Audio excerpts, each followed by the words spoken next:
আমি আমার ছেলের নাম তালহা রেখে আকিকা দিয়েছিলাম, পরে আবার নাম পরিবর্তন করেছি, এখন কি আবার আকিকা দিতে হবে? আকিকার সাথে আসলে নাম পরিবর্তনের কোনো সম্পর্ক নেই, নাম রাখার কোনো সম্পর্ক নেই, বরং সপ্তম দিনে আকিকা দিতে হয় না। কারণ নামে তো আকিকা দেবেন, সেজন্য ওই দিন নাম নিরূপণ করতে হয়। যদি কোনো কারণে নাম কেউ পরিবর্তন করতে হয় তাহলে তার জন্য আর আকিকা দিতে হবে না, বরং আকিকা একটাই হয়, সেটা সপ্তম দিনে বা জীবনে যখন করেছেন সন্তানের জন্য সেটাই যথেষ্ট হয়ে যাবে। আকিকার নবায়ন এর কোনো বিধান শরীয়তে নেই, বিধায় আপনি সন্তানের নাম পরিবর্তন করলেও আকিকা নবায়ন করতে হবে না, এবং নবায়ন কথাটা শরীয়সম্মত না। হ্যাঁ, আজকাল অনেকে সন্তানের নাম পরিবর্তন করলে সেক্ষেত্রে সন্তানের নামে নাম যেন প্রচারিত হয় তার জন্য মানুষজন খাইয়ে থাকেন, সেটা ভিন্ন বিষয়, সেটাকে আকিকা নাম দেওয়া মোটেও সঠিক হবে না। আমার বোনজামাই আর্থিকভাবে অসচ্ছল ছিল, তখন ভাগ্নে কঠিন রোগে অসুস্থ হলে মানত করেছিল যে যদি সুস্থ হয় তাহলে ঈদে একটি ছাগল কোরবানি করবে। এখন সে সচ্ছল এবং নেশা পরিমাণ সম্পদের মালিকও। এখন কি তাকে কোরবানি এবং মানত দুটোই করতে হবে, নাকি কোরবানি করলেই আদায় হয়ে যাবে? যেহেতু তিনি মানত করেছেন, আবার একই সাথে তিনি সচ্ছল, অর্থাৎ কোরবানি আবশ্যক হয় বর্তায় সেরকম সম্পদের অধিকারী, এই জন্য তাকে দুটি কোরবানি করতে হবে। একটি হলো তার মানতের কোরবানি, আরেকটি হলো তার সচ্ছল হিসেবে যে কোরবানি বর্তায় সম্পদের কোরবানি, সেটি। অতএব দুটি কোরবানি তাকে আদায় করতে হবে। সূরা হাশরের শেষ 3 আয়াত পাঠের ফজিলত জানতে চাই এবং কখন পড়তে হয়? সূরা হাশরের শেষ 3 আয়াতের পাঠের ফজিলত সম্পর্কে তিরমিজির একটি বর্ণনা মাআকিল ইবনে ইয়াসার রাদিয়াল্লাহু তাআলা থেকে বর্ণিত হয়েছে যে ব্যক্তি সকালে 3 বার আউযু বিল্লাহি সামিল আলিম মিনাশ শাইতানির রাজিম পাঠ করার পর সূরা হাশরের শেষ 3টি আয়াত তেলাওয়াত করবে, আল্লাহ রাব্বুল আলামিন তার জন্য 70 জন ফেরেশতা নিয়োজিত করবেন, যারা তার জন্য আল্লাহর কাছে দোয়া করবেন সন্ধ্যা পর্যন্ত। এবং সে যদি ওই দিন মারা যায় শহীদের মৃত্যু হবে। এবং একইভাবে সন্ধ্যা যদি কেউ বলে তার জন্য সারা রাত 70,000 ফেরেশতা আল্লাহ নিযুক্ত করে দেন তার জন্য দোয়া করার জন্য, এবং ওই সময়ের মধ্যে মারা গেলে তিনি শাহাদাতের মর্যাদা লাভ করবেন বলে একটা হাদিস তিরমিজিতে বর্ণিত হয়েছে। তবে হাদিসের সনদ বা সূত্রকে মুহাদ্দিসগণ যায়িফ সূত্রে বর্ণিত বলে আখ্যায়িত করেছেন, অর্থাৎ এটি দুর্বল সূত্রে বর্ণিত একটি আমল। সকাল এবং সন্ধ্যায় নবী করিম সাল্লাল্লাহু আলাইহি ওয়াসাল্লাম থেকে বিশুদ্ধ সূত্রে বর্ণিত বহু আমল আছে, এবং সে বিষয়ে আমাদের সকাল সন্ধ্যার দোয়া ও জিকির নামে একটি বই আছে, যেটি আপনাদের কাজে লাগতে পারে। মিম লিখেছেন, আমি নিঃসন্তান, অনেক দোয়া চিকিৎসার পরও সন্তান হচ্ছে না। আমি মোনাজাতে আল্লাহকে বলি আমাকে দুনিয়ার নেক সন্তান দান করো, আমি জান্নাতে সন্তান চাই না, কারণ তোমার জান্নাতে এত নিয়ামত দিয়ে ভরা, সেখানে আমার সন্তানের প্রয়োজন নেই। এভাবে দোয়া করলে কোনো অসুবিধা আছে কিনা? দুনিয়াতে সন্তান চাওয়া আল্লাহর কাছে এটা ভালো, এটা কোনো নাজায়েজ কাজ নয়, বরং নবীগণের সুন্নাহ। অতএব আপনি দুনিয়াতে নেক সন্তান, ভালো সন্তান, সুসন্তান আপনি আল্লাহর কাছে চান। ইব্রাহিম আলাইহিসসালাম, জাকারিয়া আলাইহিসসালাম, তারা আল্লাহর কাছে সুসন্তান চেয়েছেন, সেই দোয়াগুলোকে আল্লাহ কোরআনে অংশ করে দিয়েছেন। কিন্তু এই দোয়া করতে গিয়ে জান্নাতে আমার দরকার নাই এমনটি বলার তো প্রয়োজন নেই। তবে জান্নাতে মানুষের সন্তান হবে কি হবে না সে বিষয়টি নিয়ে মতভেদ আছে। একটি হাদিস পাওয়া যায়, তিরমিজিতে বর্ণিত হয়েছে আবু সাঈদ খুদরী রাদিয়াল্লাহু তাআলা আনহু থেকে, যে নবী সাল্লাল্লাহু আলাইহি ওয়াসাল্লাম বলেছেন, ঈমানদার জান্নাতে যদি সন্তান চায় আল্লাহর কাছে, তাহলে সেক্ষেত্রে মুহূর্তের মধ্যেই আল্লাহ তাআলা তাকে সন্তান দিবেন, সে যেভাবে চায়। হাদিসের ব্যাখ্যায় অনেকে বলেছেন জান্নাতে সন্তান জন্মদানের বিষয়টি থাকবে না, যদি কেউ চায় তাহলে সেক্ষেত্রে আল্লাহ তাকে তার আগ্রহের ভিত্তিতে দিতে পারেন। অতএব এটা হলো জান্নাতে সন্তান হওয়া না হওয়ার বিষয়টি। আর দোয়ার ক্ষেত্রে আল্লাহ আমি দরকার ওখানে দিও না তুমি আমাকে, এইভাবে বলার কোনো প্রয়োজন না, কারণ আল্লাহ তো দুনিয়াতে দিলে আখেরাতে আবার টান পড়ে যাবে আল্লাহর, এমন না। এই জন্য দোয়ার আদব হলো আপনি আল্লাহর কাছে চান, কিন্তু প্রয়োজনে আমাকে জান্নাতে দিও না আল্লাহ, এভাবে না বলাটাই হলো উচিত। আজমুল আহমেদ সাব্বির লিখেছেন, রজমের শাস্তি কি স্থানীয় দায়িত্বশীল ও প্রতিনিধিরা বাস্তবায়ন করতে পারবেন? রজমের শাস্তি বাস্তবায়ন করতে হবে রাষ্ট্রপ্রধান কিংবা তার পক্ষ থেকে দায়িত্বপ্রাপ্ত ব্যক্তিবর্গ। এছাড়া কোনো স্থানীয় তথাকথিত প্রতিনিধি বা দায়িত্বশীল পর্যায়ে কেউ নিজের মতো করে রজম বা শরিয়ার কোনো হদ এটি বাস্তবায়ন করতে পারবে না। আমাদের দেশে প্রায় সময় শোনা যায় যে কোনো জেনার ঘটনা ঘটলে তারা এটার শরীয়ী বিধান নিজের হাতে বাস্তবায়ন করবার উদ্যোগ গ্রহণ করেন। হ্যাঁ, এটা ঠিক, সামাজিকভাবে যখন বিচার হবে ক্ষতিগ্রস্ত ব্যক্তিকে আপনার ক্ষতিপূরণ দেওয়ার যে কোনো সাধারণ বিষয়ের কথা বলছি, তারপরে কোনো অন্যায় হলে সেটার বিরুদ্ধে প্রতিকারের উদ্যোগ নেওয়া যেতে পারে, কিন্তু শরীয়ী বিধান যেটা হদ এটা প্রতিষ্ঠা করবার জন্য নির্দিষ্ট শর্ত রয়েছে। ইব্রাহিম ইবনে শাহ আলম লিখেছেন, বর্তমান প্রযুক্তি নির্ভর বিশ্বে যেখানে আমাদের সন্তানরা প্রতিনিয়ত বিভিন্ন সংস্কৃতির প্রভাবে বড় হচ্ছে, তাদের ভেতরে দ্বীনি মূল্যবোধ নৈতিকতার জন্য বাবা মা হিসাবে আমাদের করণীয় কি? খুবই গুরুত্বপূর্ণ একটি প্রশ্ন ভাই ইব্রাহিম। এমন বাবা মা সমাজে পাওয়া খুবই কঠিন হয়ে গেছে, যেই বাবা মা সন্তানদের নিয়ে পেরেশান নয়। সন্তানদের জন্য এত কিছু করার পরও সন্তানরা অনেক বেশি অ্যারোগ্যান্ট, তারা হেদায়েত থেকে বিচ্যুত হয়ে যাচ্ছে, তারা নষ্ট হয়ে যাচ্ছে। এটি গোটা বিশ্বব্যাপী আমাদের তরুণ এবং টিনেজারদেরকে ধ্বংস করবার যে নীল নকশা আছে সেটি কুফল। অতএব এ সমস্ত ফিতনা এবং বিশ্বব্যাপী যে ইসলাম এবং মুসলিমদের বিরুদ্ধে চালানোর ষড়যন্ত্রগুলো আছে সেগুলো সম্পর্কে আমাদের অ্যাওয়্যার হওয়া, সচেতন হওয়া, এটা হলো সবচেয়ে বড় এবং গুরুত্বপূর্ণ কাজ। এবং সেটি যদি আমাদের আল্লাহ তৌফিক দান করে আমরা অ্যাওয়ারনেস আমাদের মধ্যে আনতে পারি, তাহলে সেক্ষেত্রে তার আলোকে আমরা অনেক স্টেপ নিজেরাই নিতে পারবো এবং কী কী স্টেপ নেব সেটা আমাদের জন্য বোঝাটা অনেক সহজ হয়ে যাবে। দ্বিতীয়ত, সন্তান জন্ম থেকে নিয়ে বরং সন্তান পৃথিবীতে আসা আগে থেকেই ভালো জীবনসঙ্গী বা সঙ্গিনী খোঁজার যে নির্দেশনা শরিয়া দিয়েছে সেটার একটা উদ্দেশ্য এটাও যেন সন্তান নেক হয়, সৎ হয়, আল্লাহভীরু হয়।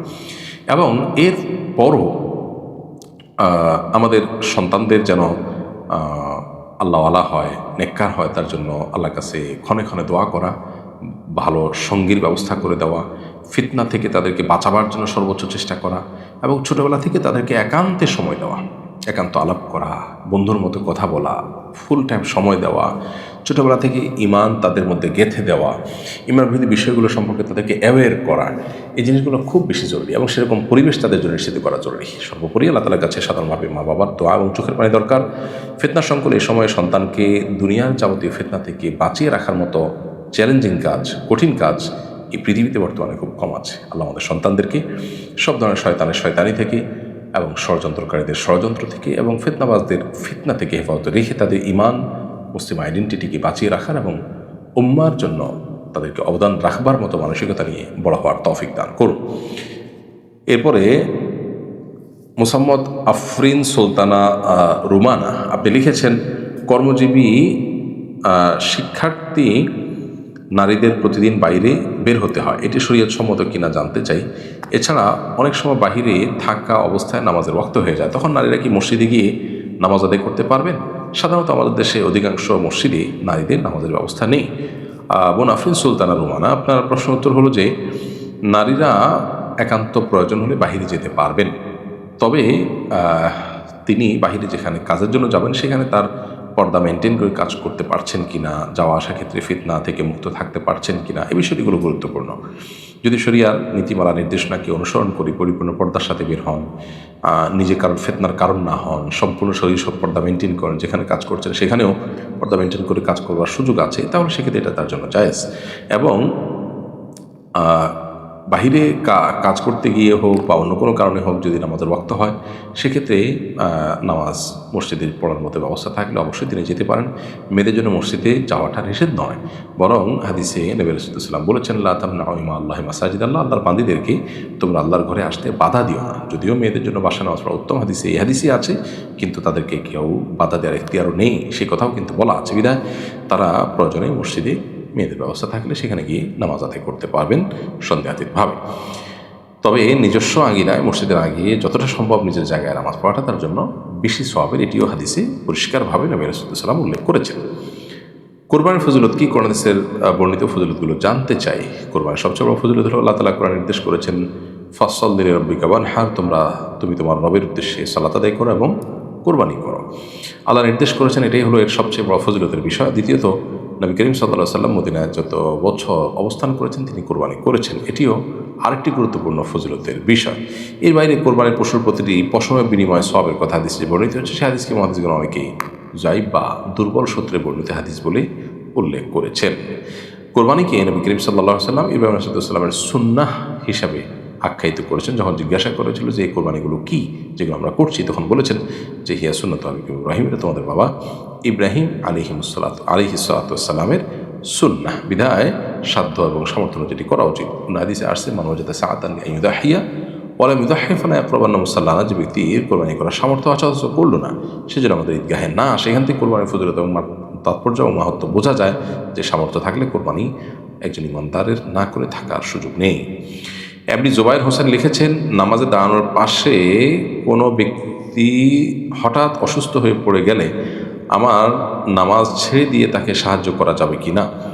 যদি আপনার পার্শ্ববর্তী কোনো ব্যক্তি হঠাৎ অসুস্থ হয়ে পড়ে যান নামাজের মধ্যে, সেক্ষেত্রে নামাজ ছেড়ে আপনি তাকে সাহায্য করতে পারবেন যদি মনে হয় আপনি সাহায্য না করলে তার বিপদের কারণ হতে পারে সেক্ষেত্রে। আর যদি মনে হয় যে না, অন্য লোকজন এসে তাকে ধরে ফেলবে, সেরকম লোকজন আছে আশেপাশে, তাহলে সেক্ষেত্রে আপনার নামাজ ছেড়ে তাকে সাহায্য করা আবশ্যক নয়। তবে মৌলিকভাবে কোনো মানুষের জীবন বাঁচাবার জন্য, কোনো মানুষকে বড় বিপদ থেকে উদ্ধারের জন্য নামাজ ছেড়ে দেওয়া শরীয়ত দৃষ্টিকোণ থেকে অবশ্যই জায়েজ আছে। বিকল্প যদি থাকে, আপনার নামাজ ছাড়াটা আবশ্যক না হয়, তা ছাড়াও ওগুলোর কাছে ধরার মতো এবং ধরবে, তাহলে সেক্ষেত্রে আপনার জন্য নামাজ ছাড়া জায়েজ হবে না। কারণ আল্লাহ বলেছেন লা তুবতিলু আমালাকুম, তোমরা তোমাদের আমলকে বাতিল করে দিও না। এই জন্য আমলকে যথাসম্ভব নষ্ট যেন না হয়, ভেঙে যেন না যায় লক্ষ্য রাখতে হবে। যদি প্রয়োজন হয় তাহলে সেক্ষেত্রে ভাঙতে অসুবিধা নেই। নবী করিম সাল্লাল্লাহু আলাইহি ওয়াসাল্লাম কতবার কোরবানি করেছিলেন জানাবেন ইনশাআল্লাহ। প্রিয় দর্শক, আব্দুল্লাহ ইবনে ওমর রাদিয়াল্লাহু তাআলা থেকে এই সুনানে তিরমিজিতে বর্ণিত একটা হাদিস রয়েছে, আকামা রাসূলুল্লাহ সাল্লাল্লাহু আলাইহি ওয়াসাল্লাম বিল মাদিনাতি 10 সিনিন ইউদাহি, অর্থাৎ নবী করিম সাল্লাল্লাহু আলাইহি ওয়াসাল্লাম মদিনাতে 10 বছর অবস্থান করেছেন এবং তিনি কোরবানি করেছেন। এই হাদিসের সনদ নিয়ে মুহাদ্দিসদের অনেকের আপত্তি থাকার কারণে এটাকে দুর্বল আখ্যায়িত করেছেন তারা। কিন্তু নবী করিম সাল্লাল্লাহু আলাইহি ওয়াসাল্লামের আমল থেকে এই 10 বছরের প্রায় প্রতি বছরই বিদায় হজের বছর তিনি কোরবানি করেছেন, সেটা হজের কোরবানি। এর বাইরে বাকি দিনগুলোতে তিনি কোরবানি করেছেন। এই বিষয়টি বিভিন্নভাবে প্রমাণিত হয়। বিধায় নবী রাসূলুল্লাহ সাল্লাম কোরবানির আমলটি কখনো ছাড়েননি। আমাদেরও সাধ্য অনুযায়ী, সামর্থ্য অনুযায়ী কোরবানির আমলটি করা উচিত, এবং একান্ত অপারগ হয়ে গেলে, একান্ত দারিদ্র্য সীমায় চলে আসলে, সচ্ছলতার সীমা নিচে নেমে গেলে তখন ভিন্ন কথা। এরপরে প্রশ্ন হলো, এবার আমার চাচা হজে গেছেন, যাওয়ার সময় তিনি সবার কাছে দোয়া চেয়েছেন যেন হজ পালন অবস্থায় তিনি মৃত্যুবরণ করেন। মৃত্যুর জন্য এভাবে দোয়া চাওয়া কি সঠিক? আর হজ পালনত অবস্থায় কেউ মৃত্যুবরণ করলে তার জন্য বিশেষ কোনো ফজিলত আছে কিনা? এক ব্যক্তি নবী করিম সাল্লাল্লাহু আলাইহি সাল্লামের সময় আরাফাতে তিনি শাহাদাত বরণ করেছেন। নবী করিম সাল্লাল্লাহু আলাইহি সাল্লাম বলেছেন যে এহরামে তিনি হজে মৃত্যু হয়েছে, এহরাম নিয়ে তিনি কিয়ামতের ময়দানে উঠবেন, তার মুখ ঢাকতে তিনি নিষেধ করেছিলেন। এহরামরত ব্যক্তির যেহেতু মুখ ঢাকতে হয় না, তো এখান থেকে মৃত ব্যক্তি আর এখান থেকে হজরত অবস্থায় মৃত্যুবরণ করলে তার ফজিলত স্পষ্ট বোঝা যায় যে এর মাধ্যমে আল্লাহ তাআলার কাছে তিনি বিশেষ সওয়াব এবং রিওয়ার্ড পাবেন। এটি ভিন্ন বিষয়।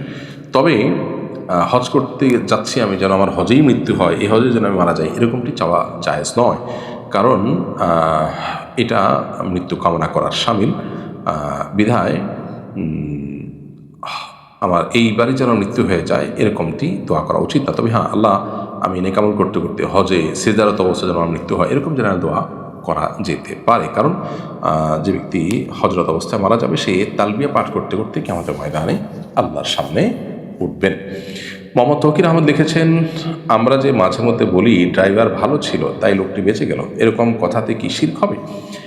উত্তর হলো না ভাই তৌকির আহমদ, ড্রাইভার ভালো ছিল তাই লোকটি বেঁচে গেল, এই কথাটার উপকর্থে বলা হয়, অর্থাৎ ড্রাইভার বাঁচানো মালিক না, মালিক তো আল্লাহ তাআলা, বাকি তার উসিলা বেঁচেছে, এই মিনিং থেকে বলা হলে এটা শিরকে পর্যবসিত হবে না। তবে এটি স্থানকাল পাত্র এবং ব্যবহার ভেদে আপনার শিরকে আসগার হতে পারে। সাধারণত একজন মুসলমান যখন এরকম কথা বলেন, তখন তার নিয়ত বা উদ্দেশ্য থাকে যে আল্লাহ তাআলাই বাঁচানোর মালিক, তার সতর্কতার উসিলা আল্লাহ তাআলা তাকে বাঁচিয়েছেন। তো এরকমটি বললে সেটা শিরকে পর্যবসিত হবে না। এমনি নূর হোসেন আকাশ আপনি লিখেছেন, কোরবানি গোশত কাউকে না দিয়ে নিজেরা খেয়ে ফেললে কি কোরবানি হবে? কোরবানি গোশত সম্পূর্ণটুকু যদি নিজেরা খেয়ে ফেলে তাতেও কোরবানি আদায় হয়ে যাবে।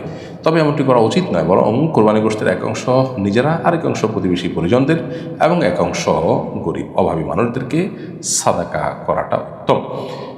যদি এরকমটি না করে কেউ পুরাটা নিজে রেখে দেয়, অথবা 3 ভাগ না করে 4 ভাগ করে, 2 ভাগ করে, বা একটু কম বেশ করে, তাতেও তার কোরবানি হয়ে যাবে। কারণ এটি ফরজ কিংবা ওয়াজিব নয়। 3 ভাগে ভাগ করাটা কোরবানির ফরজ কিংবা ওয়াজিব নয়। এরপরে প্রশ্ন হলো, জানাজার নামাজে মাসবুক হলে কিভাবে নামাজ সম্পন্ন করবে? উত্তর হলো, জানাজার নামাজে কেউ যদি 1, 2 বা 3 তাকবীরের পর এসে জয়েন করেন, তাহলে সেক্ষেত্রে ইমামের সাথে জয়েন করার পর যখন সালাম হয়ে যাবে, যতক্ষণ লাশ উঠানো হয়নি ততক্ষণ তিনি দাঁড়িয়ে বাকি তাকবীরগুলো দিয়ে সালাম ফিরিয়ে নামাজ শেষ করবেন। তাতে ইনশাআল্লাহ তার নামাজ বিশুদ্ধ হয়ে যাবে। এরপরের প্রশ্ন হলো, বেক্সি ভয়েল কাপড়ের হিজাব পরলে মাথার অবয়ব কিছুটা বোঝা যায়, তবে চুল বা হাত দেখা যায় না, গরমের সময় এমন হিজাব পরে বাইরে যেতে পারবো? উত্তর হলো যে, যদি চুল বা মাথার কোনো অংশ স্পষ্ট বোঝা না যায় বা পরিষ্কার বোঝা না যায়, তাহলে সেক্ষেত্রে এটা পরা যেতে পারে। সফর অবস্থায় কোরবানি করার বিধান কি? মুসাফিরের উপরে কোরবানি ওয়াজিব বা আবশ্যক হয় না। বিধায় কেউ যদি সফররত থাকেন এবং মুসাফির সেইভাবে মুসাফিরের বিধানভুক্ত হন, তার উপরে কোরবানি বর্তাবে না। শরীকদের কারো পুরো বা অধিকাংশ উপার্জন হারাম হলে কি সবার কোরবানি বাতিল হয়ে যাবে? উত্তর হলো যে শরীকদের কারো কোরবানির টাকার অংশ যদি হারাম হয় তাহলে সেক্ষেত্রে বাকি যারা হালাল টাকায় কোরবানি করেছেন তাদের কোরবানি নষ্ট হয়ে যাবে না, তাদের সবার কোরবানি ধ্বংস হয়ে যাবে না। তবে হারাম সম্পদ দিয়ে কোরবানি যিনি করেছেন তার সে কোরবানি আল্লাহর কাছে কবুল হবে না। অন্যরা যারা হালাল টাকায় কোরবানিতে শরিক হয়েছেন তাদের কোরবানি হয়ে যাবে। একজন কোরবানিকারী ব্যক্তির যদিও তার জন্য সেফ এবং নিরাপদ হলো এমন ব্যক্তি খুঁজে বের করা যে ব্যক্তির সাথে কোরবানি করলে তিনি হালাল উপার্জনকারী এবং নেককার সাথে কোরবানি করা হিসেবে বিবেচিত হয়। যে কোনো কাজে আমরা ভালো মানুষকে সঙ্গী হিসাবে খোঁজার চেষ্টা করব, কোরবানির ক্ষেত্রেও সেটি করাটাই হলো উত্তম। হজের এহরাম কিভাবে বাঁধবো? লাব্বাইক হাজ্জান বললেই কি হজের এহরাম হয়ে যাবে? উত্তর হলো হ্যাঁ, এহরাম বাঁধার নিয়ত লাব্বাইক হাজ্জান বললেই এহরাম বাঁধা হয়ে যাবে। তবে নিয়ত ছাড়া শুধু লাব্বাইক হাজ্জান বললেও এহরাম হবে না। আপনি মনে মনে নিয়ত করছেন যে হ্যাঁ আমি এখন থেকে হজ স্টার্ট করলাম, এই নিয়তে লাব্বাইক হাজ্জান বললেই আপনার হজ স্টার্ট হয়ে যাবে এবং এহরাম বাঁধা হয়েছে বলে ধর্তব্য হবে। জুলকারনাইন মেহেদি আপনি লিখেছেন, আমার মা মানত করেছিলেন তার ছেলে হলে তিনি আমৃত্যু প্রতি শুক্রবার রোজা রাখবেন। এখন আমার একজন ভাই হয়েছে, এখন কি তাকে এই রোজা রাখতে হবে? তিনি প্রায় অসুস্থ থাকেন। হ্যাঁ ভাই জুলকারনাইন, আপনার মা যদি এরকম নিয়ত করে থাকেন যে ছেলে হলে তিনি প্রত্যেক শুক্রবার রোজা রাখবেন, তাহলে এটা বিশুদ্ধ মান্যত এবং এটা তাকে পূরণ করতে হবে। বিদায় সকল শুক্রবারই তাকে রোজা রাখতে হবে। কোনো শুক্রবার যদি ছুটে যায় সেটার কাজা তাকে করতে হবে। ওমে হাবিবা নাসরা আপনি লিখেছেন পিরোজপুর থেকে, আপনি শিক্ষিকা পেশায় লেখা আছে, আমার বাবা মারা গেছেন, তার পেনশনের টাকা এককালীন দিয়েছে, আমরা টাকা কোথায় নিরাপদে রাখবো? এই জন্য ইসলামী ব্যাংক থেকে টাকা রেখে লভ্যাংশ দিয়ে সংসারে যাবতীয় খরচ চালানো কি বৈধ হবে? ইসলামী ব্যাংকে টাকা রাখা যাবে, সেটাতে কোনো অসুবিধা নেই। তবে বিভিন্ন সূত্র থেকে জানা গেছে যে ইসলামী ব্যাংকগুলো তাদের কার্যক্রম পরিচালনার ক্ষেত্রে যথাযথভাবে পরিপূর্ণভাবে শরিয়া প্রতিপালন করে না।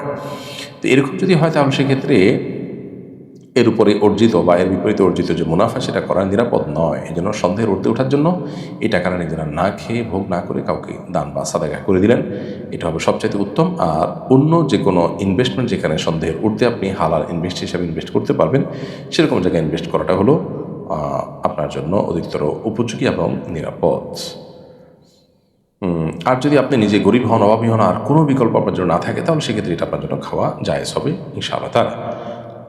এরপরে প্রশ্ন হলো, আমি টাঙ্গাইল থেকে আপনার 301 নম্বর পর্ব অনুষ্ঠানে গিয়েছিলাম কিন্তু প্রশ্ন করার সুযোগ পাইনি। আমার প্রশ্নটা হলো, ভালো মানুষের বৈশিষ্ট্য কী?